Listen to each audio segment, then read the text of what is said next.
Hello, and welcome back to our Thursday Mindfulness Zen practice.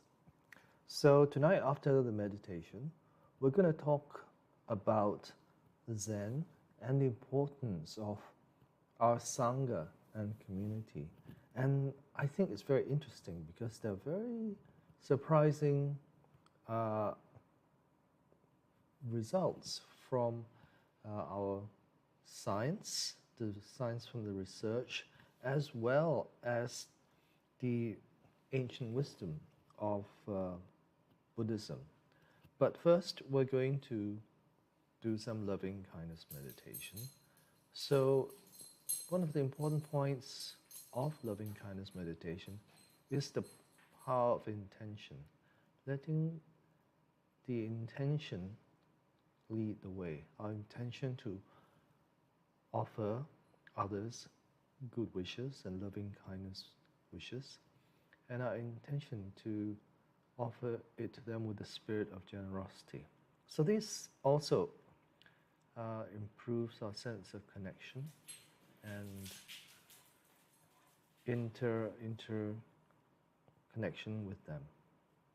So let's begin by finding a comfortable but alert position, and then closing your eyes if that's comfortable for you. If not, you can open them slightly and gaze downwards with a soft focus. Now allow yourself to relax, be comfortable.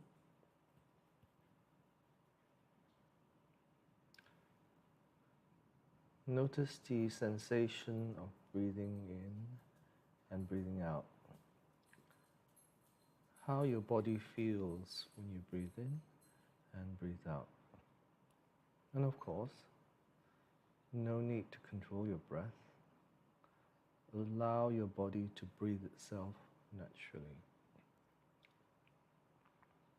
And as you breathe, try to let go of tension as best you can. So in this practice, we just repeat 4 simple phrases. And we begin by offering loving kindness to ourselves.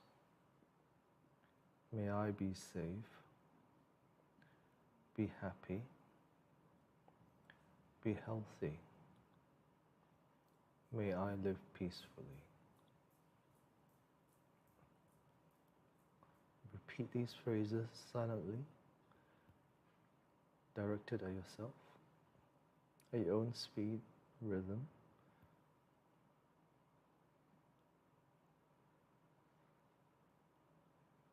May I be safe, be happy, be healthy. May I live peacefully.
May I be safe, be happy, be healthy.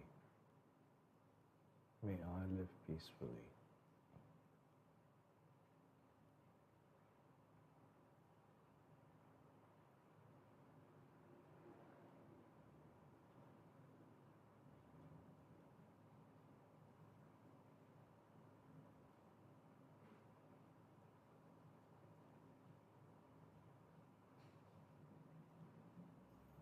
Now, try to bring to mind someone who has been kind to you or good to you. See if you can call up their image. You may want to say their name silently to yourself. Bring them to mind.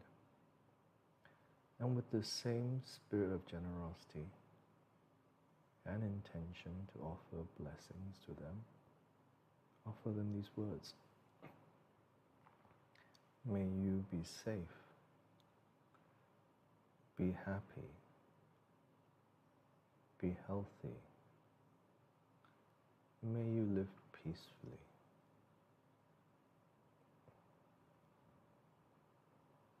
If your mind wanders or you get distracted by anything, don't worry about it at all. When you notice you're no longer reciting the phrases, just bring yourself back to repeating them, starting over from the beginning again. Try not to judge yourself or to hold yourself to any high expectations. Just simply begin again. May you be safe, be happy, be healthy. May you live peacefully.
Next, see if you can bring to mind someone who you care deeply about.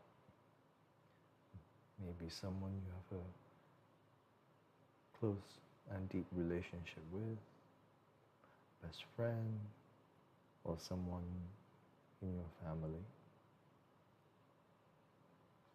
Recall their image and their name and bring them here. Offer them these words. May you be safe. Be happy. Be healthy. May you live peacefully.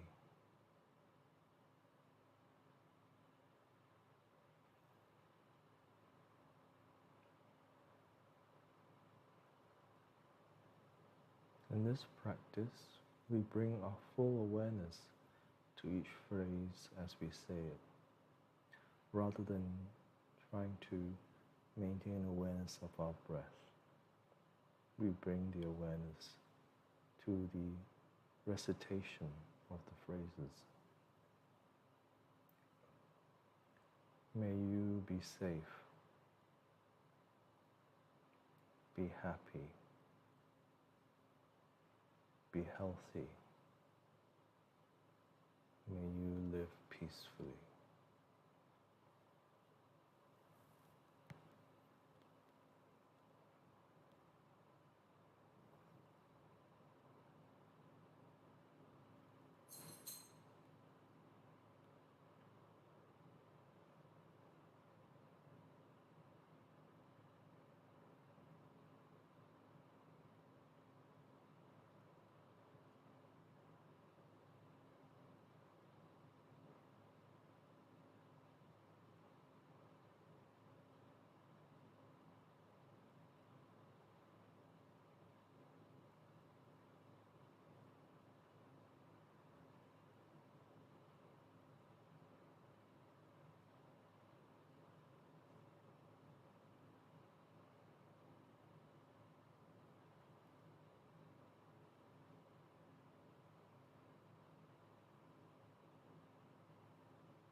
Now, see if we can bring to mind someone you know who is struggling in their life right now.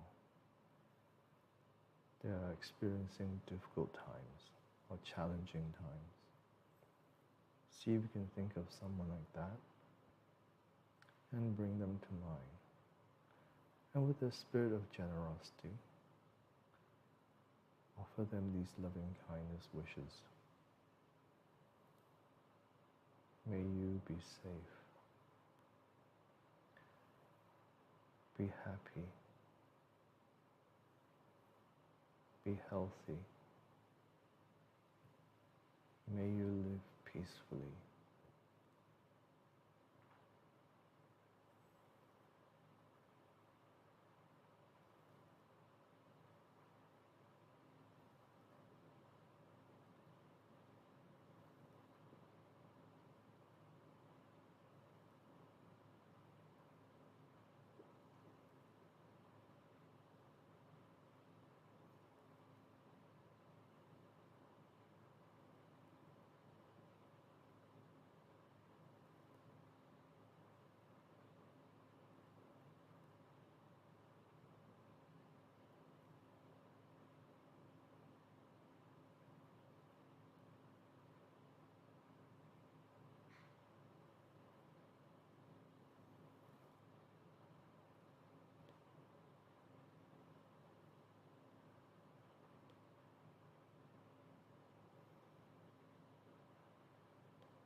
Now let's see if we can bring to mind a neutral person. A neutral person is someone who you don't know very well, that you probably see occasionally, and who you don't have strong feelings either for or against. They may be your postman who delivers your mail, the person who checks you out at the supermarket, or one who brings you your daily coffee or tea at your favorite cafe. See if you can think of someone like that, and then bring them to mind, and with the same sense of generosity and kindness, offer them these wishes. May you be safe, be happy, be healthy. May you live peacefully.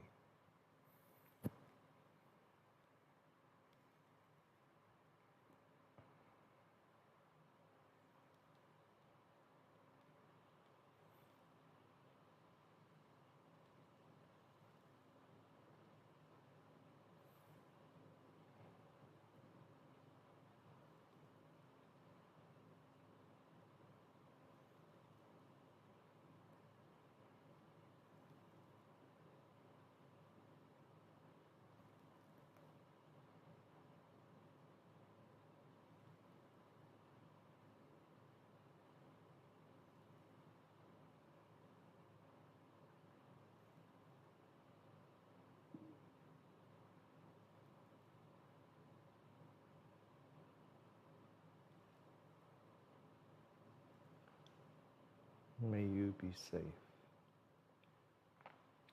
be happy, be healthy. May you live peacefully.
And finally, let's offer loving kindness wishes to all beings who you're aware of, as well as those who you're not aware of. May all beings be safe, be happy, be healthy. May all beings live peacefully.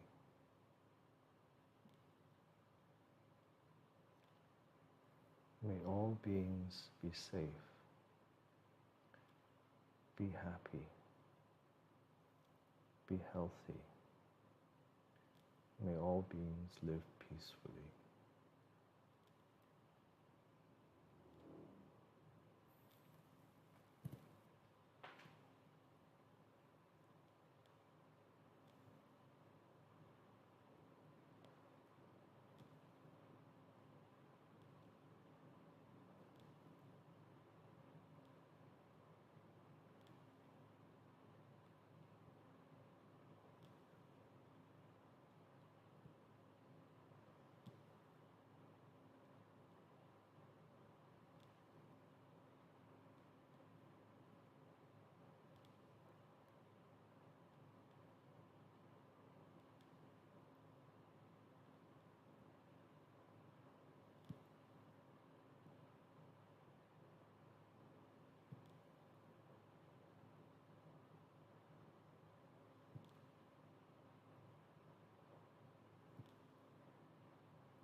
So as we come towards the end of this loving kindness meditation, see if you can introduce some of it into your daily practice.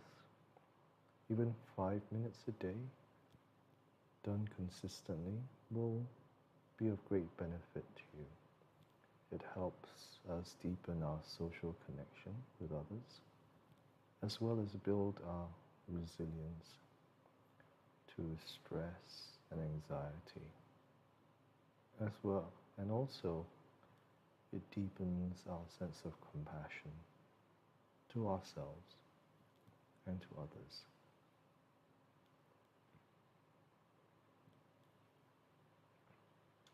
Now, taking your time, start to open your eyes and bring your attention back to the room again. And thank you very much for your practice.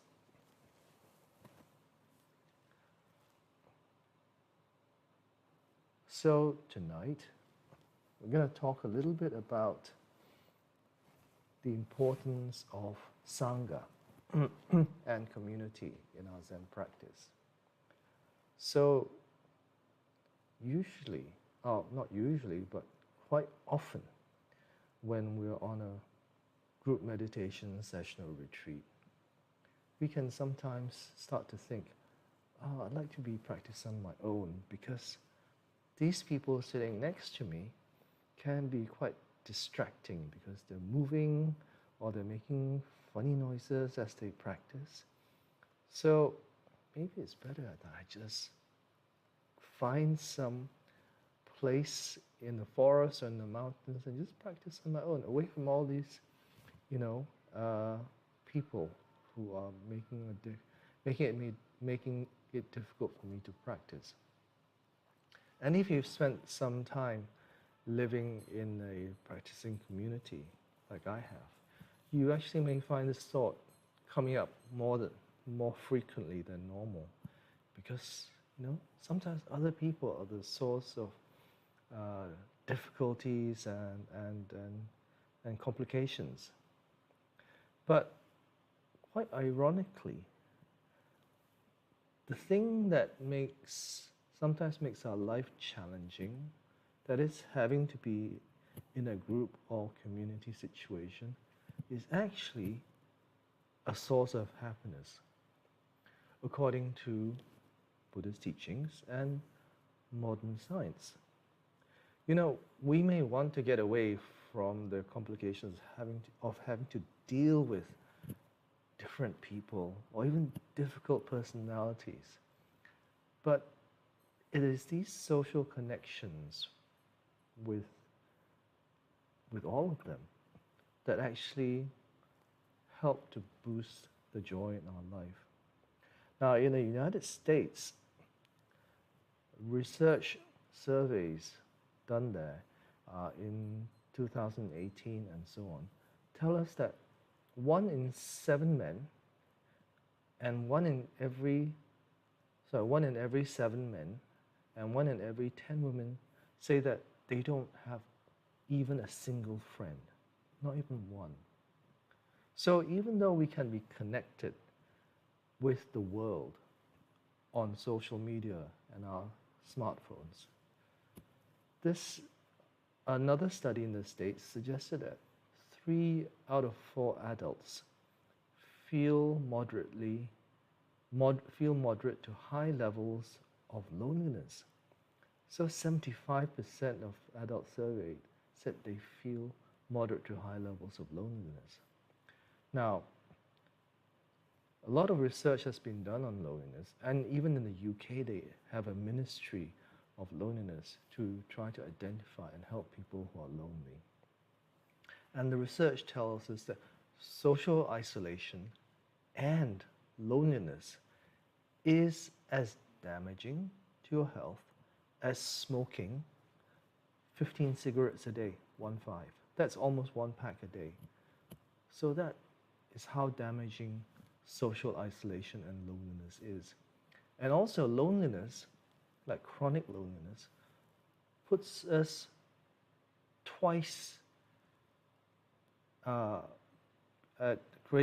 twice greater risk to being obese. That means 2 times more risk of death from obesity.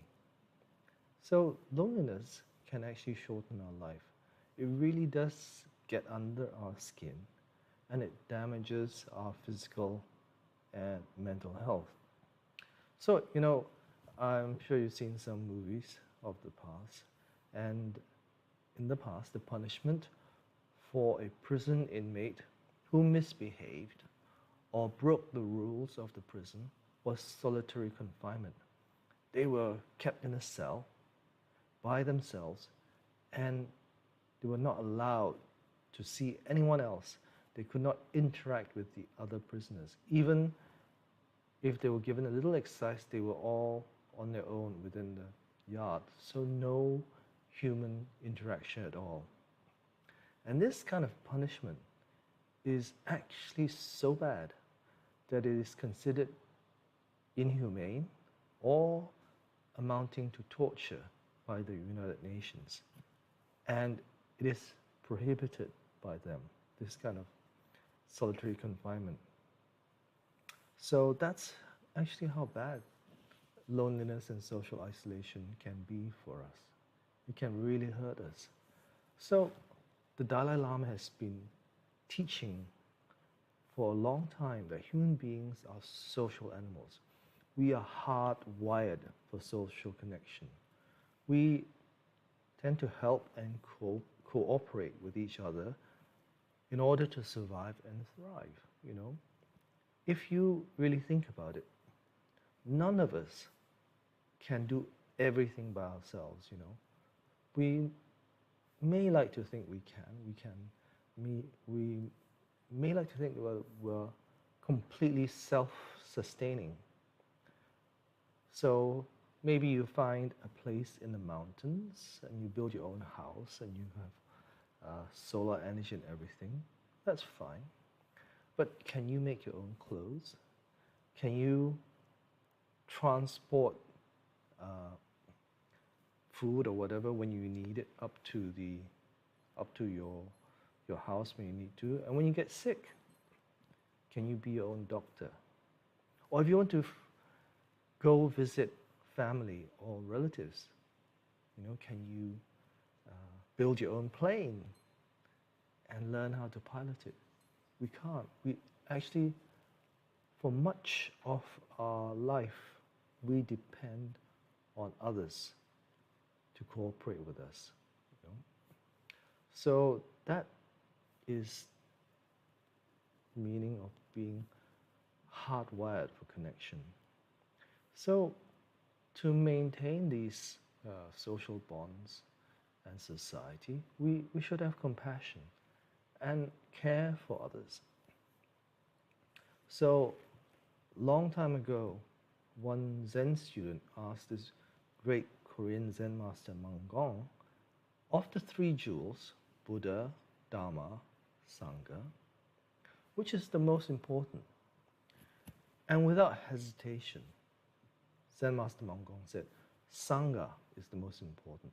So Sangha means, at that time, meant the Buddhist community, the Buddhist practicing community.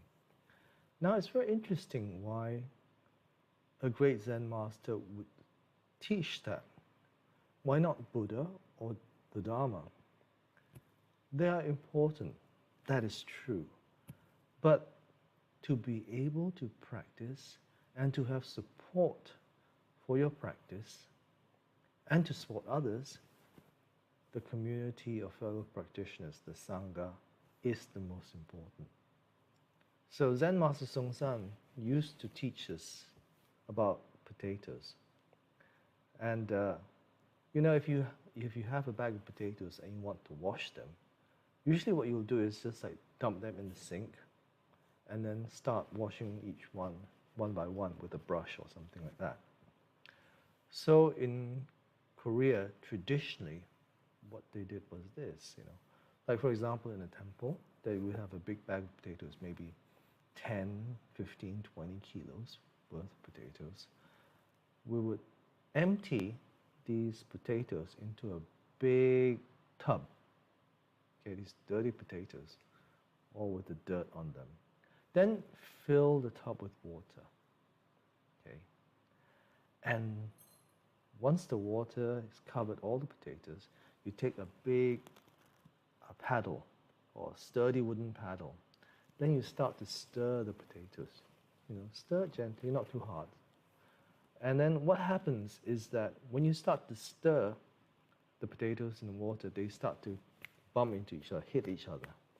And as you continue stirring, they every potato just gets hit.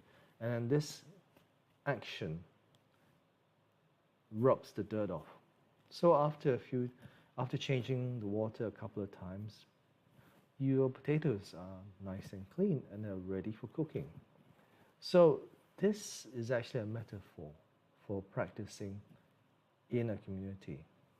Okay, when we are in a community, we also have some dirt on ourselves, this karmic dirt of our unwholesome karmic habits, as well as do the other members of the community.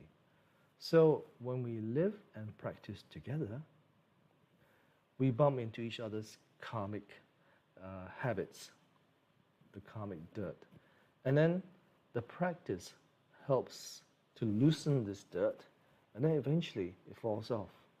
Then it becomes cleaner. So eventually our unwholesome karmic habits are cleansed by the meditation practice and community living. And this cleaning our karma happens much quicker and much more effectively from living in a community than practicing alone in the mountains. So, Zen Master Songzan always emphasized what he called together action, which means practicing, eating, working, and living together as a community. Very not so much private space. Everything is done as a community. So that was a very interesting training for me when I spent all those years in Korea. And also for the Buddha, during his time too, all his students, the monastics, all lived and practiced together. They traveled as a group, ate as a group, etc.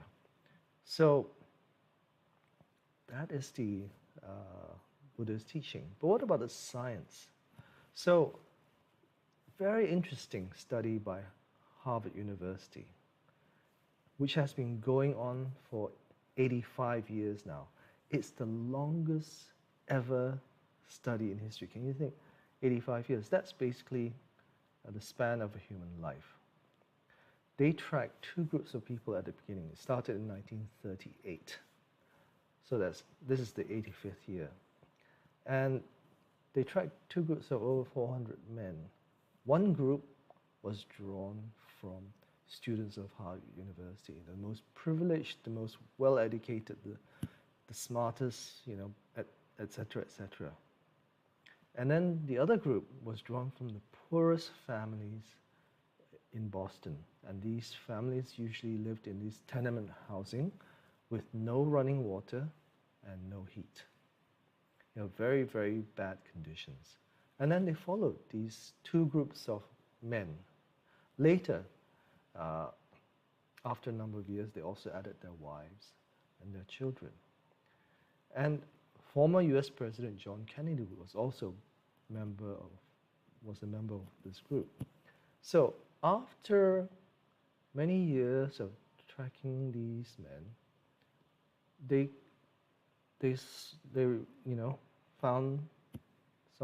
had some findings. They had lots of data and they were able to come to some conclusion. But they didn't quite believe what the data said to them until other studies from around the world confirmed their findings. The other studies from the world basically had the same results. And they found that the single most important factor for a good life meaning being happier, healthier, and living longer, was this: social connections. Having good relationships within your community with others makes for a better life. So they found that the men, now some of these men started from the bottom and went all the way up to the top to be CEOs and whatever. And others started from the top and went all the way down to the bottom, became alcoholics, etc. Anyway, they found that the men who had good social connections, and the quality of the social connections was more important than the number of them. These men had a better life than those who were lonely and lived in social isolation. And they also found it's really important to have at least one person in your life who you can really talk to and confide in. Kind of like if you wake up in the middle of the night in a panic about something, you worry about something you did or something that you really worry might happen to you or the people you love. Who would you call? That's the person. Okay.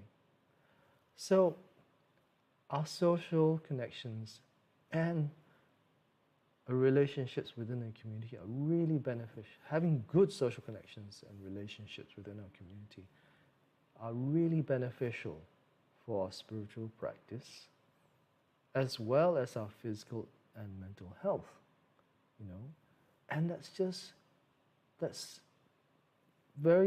can be very easy to do. It does take a little effort, but just to connect with people. One of the things that one of the studies, currently the leader of the study, suggested is that think of someone who you haven't talked to or called for a while, and then send them a message saying, I was just thinking about you and just wondering how you were, and just leave it at that and see what comes back. And you might be very surprised. I tried that too with someone that I hadn't been in touch with for quite a while, a friend. And then it was really interesting what came back. And then we started to keep in touch again, rebuild our connection. So it's not difficult to do, to maintain or to reinvigorate your social connections, and it's very important for you. It will mean a healthier and happier and longer life for you. And also it will help your physical and mental health. So the good news is we can also train ourselves for greater social connection. And we've been doing this every Thursday night with the loving kindness practice, because this is the practice that helps us build our sense of connection and compassion with others. So full marks if you've been following us every Thursday night and joining the practice. So the thing to just remember is good relationships make for a better life. Okay, that's all. So try to ensure that you have good relationships in your life, and when you come to like your 60s or 70s, you'll be happier, healthier, and you can look forward to a good life. So thank you for joining us tonight and for listening to the talk. If you like it, please give us a thumbs up and share us where possible, if you can. And do join us again on Tuesday night for Zen-style meditation practice. And in the meantime, do have a nice end to the week, and take care, and hope to see you again. Goodbye.